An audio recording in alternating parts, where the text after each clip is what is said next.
When you're creating your nutrition structure, you want to think about, ideally, you want to think about your calories, okay? You got to find out your total daily energy expenditure, and then you want to be below that. So you need to figure that out first. If you don't know how to do that, you're going to go to tdee.net, TDEE calculator or tdee.net, and you're going to figure out your total daily energy expenditure. Then you're going to eat either negative 500 or negative 250 below that. Now, it depends on how much body fat you have. If you have a lot of body fat, you're going to go with the first one, and it's going to be negative 500. If you have minimal body fat and you're looking to put on more muscle, then you're going to go with 250. And then strength training is going to be your primary focus when it comes to your fitness. So then once you know your total daily energy expenditure, I checked mine a couple of days ago. It was 2,700 or 2,600, something like that, right? And I'll give you I'll give you guys a key. What I always do is I always stay in a deep deficit. What that does is it affects my workouts a little bit. I'm a little bit less stronger than I would be if I ate more. However, it allows me to stay very lean and have snacks here and there that I like. Okay, so that's the key that I do. I stay in a deep deficit and I hit my macros all the time. I could go to 250. But then I would have less leeway for having snacks and sweets. I have a sweet tooth, okay? I just have a sweet tooth. That's it. It's never going anywhere. All right. So now that you know your calories, once you know your calories, your TDEE,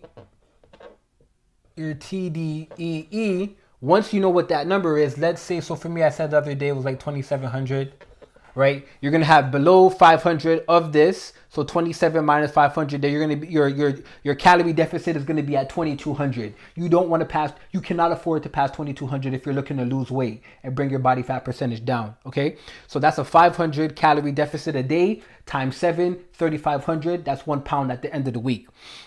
Or you could do negative 250 if your body fat is not that high. So once you know your total daily expenditure, 2,700, you know you're going to be in a caloric deficit of 500 or negative 250, depending on the body fat percentage you have, higher or lower. Then you've come up with your calorie deficit.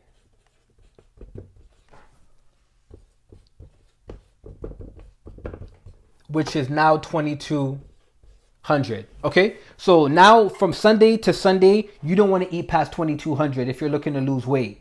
That's what you have to stay executing. 2,200 calories the maximum. So now that you know that, you want to focus on your macros, right? And I'm not going to get too deep into the numbers for macros. We can get into that later. But we know that we have protein, we have carbs,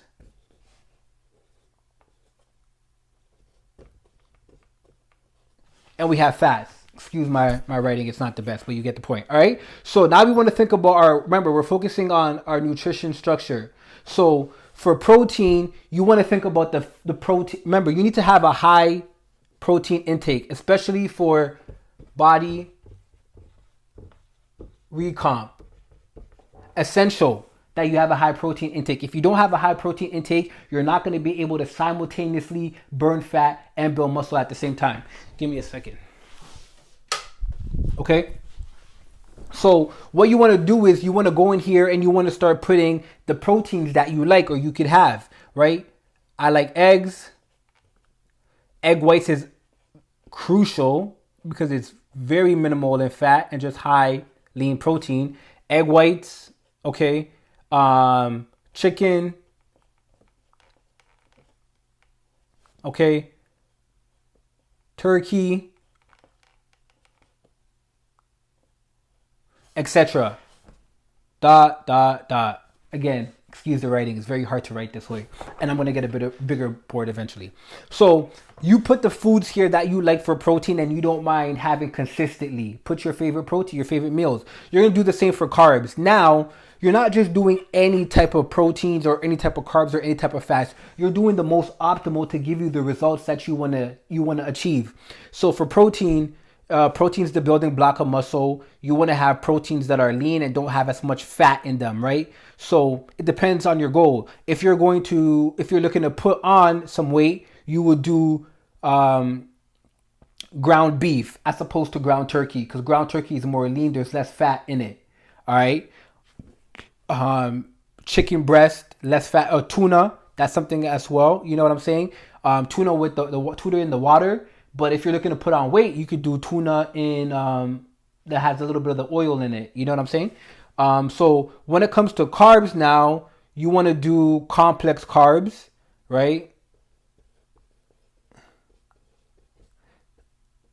So you want to have things like, if it's a pasta,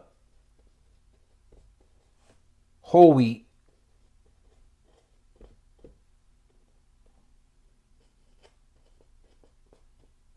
Whole wheat pasta.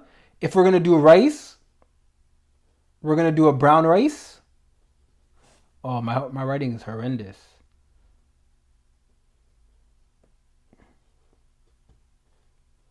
Right? Quinoa, which also has a lot of protein. Okay? These are, you could do sweet potato. It's getting so difficult to write like this. Sweet pea. Sweet potato. Okay? These are complex carbs. These are foods that are going to take longer to break down in your body, and they're going to stay there for longer. So when you complex carbs, when you have refined carbs, if you're not aware, refined carbs are things like juice, fruits, right? You want to make sure you're having your fruits and vegetables.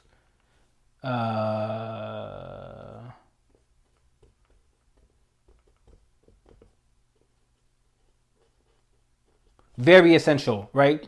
Fiber, high in fiber. When you're on a weight loss journey, you want to make sure that you're increasing your protein. You're having a good amount of fiber as well. Okay, that's going to keep you fuller, keep you satiated for a long time. Crave your cravings for sweet things. But like I was saying, the complex carbs are going to give you energy and they're going to keep you full. You need energy throughout your day, especially if you're a busy professional. You need to make sure that you're having that energy and you're not crashing through your day while you're being productive. When it comes to fats, olive oil, okay? So when I'm bulking, I use olive oil when I'm making my eggs. But when I'm not bulking, I'll use avocado oil, right? Because it's less in fat when I'm trying to cut. Right now, I like being really lean. I'm not looking to put on any more size really, just maybe a little bit of muscle. So I'm staying with avocado oil right now. Olive oil, that's embarrassing. Avocados.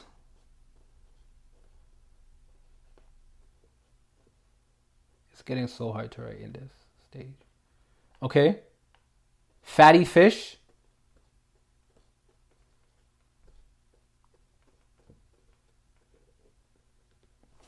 Okay, salmon, any type of fatty fish you could have. All right, salmon, cod.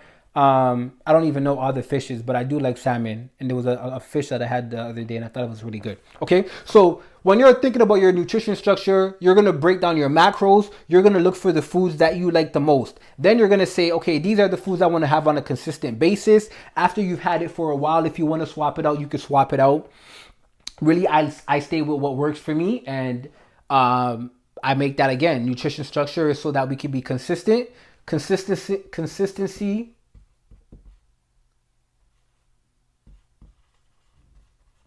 Consistency is key when it comes to body recomp. Okay, no consistency. I mean, consistency is key in everything, but especially when it comes to body recomp, you have to be consistent with your nutrition structure and your strength training, because you're doing two things that are like polar opposites, but you're making them happen simultaneously. So consistency is super key in there. All right. So once you find out your macros, the foods that you like, then you create, what can I have in a manner that I can be consistent with and that works with my schedule.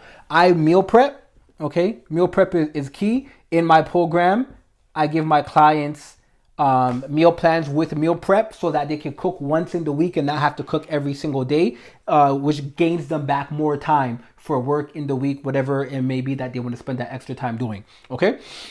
Meal prep is key as well. So you want to make sure that you are meal prepping on, let's say, whatever day of the week, I'm doing eggs, egg whites, chicken, breast, turkey. That's what I'm doing personally. I'm doing that on Sunday. For my carbs, I'm doing quinoa. Like I mentioned earlier, I'm doing quinoa. I'm doing black beans, which I didn't put here, but black beans. Those are my carbs. Guys, those are and salad, so a little bit of vegetables. Those are my carbs in the day, right? You don't need too much food, right? We've all been lied to. And for my fats, what am I doing for my fats? I'm doing avocado oil, and some fats are coming from the eggs, and minimal fat from the ground turkey, right? There's not a lot there. So my fats, what else am I doing my fats from? Avocado oil, the ground turkey, a little bit of fat from the eggs, the cheese. Sorry, I forgot cheese. Okay. I do the cheese, and then I also do Parmesan cheese. So that's how you create a nutrition structure that's custom to you. All right. It's gonna make things simple, and I'll tell you why it's important. It's important because when you abide by this on a weekly basis, then you could step outside of your nutrition structure here and there, have something that you like on a weekend. And remember, you're not making a pattern of this. You're having this once in a while here and there. No pattern. There shouldn't be a pattern. It's sporadic. Then you jump back into your nutrition structure, and you're going to be able to keep the weight that you are at because you're eating in a deficit all the time. So if I go out today and I have Popeyes and I have my 3-piece with my large fries and a bottle of water like I have occasionally, it's okay. Because that one day I'm definitely going to be in a surplus. I'm definitely going to pass my total daily energy expenditure. But the rest of the week in that deficit, I'm losing 3,500 calories. All right. So even if my Popeyes, which it's not going to be because that's crazy, even if my Popeyes meal was 3,500 calories, for that 1 week, I didn't lose a pound. It's nothing drastic. So this is how you create a nutrition structure. Okay.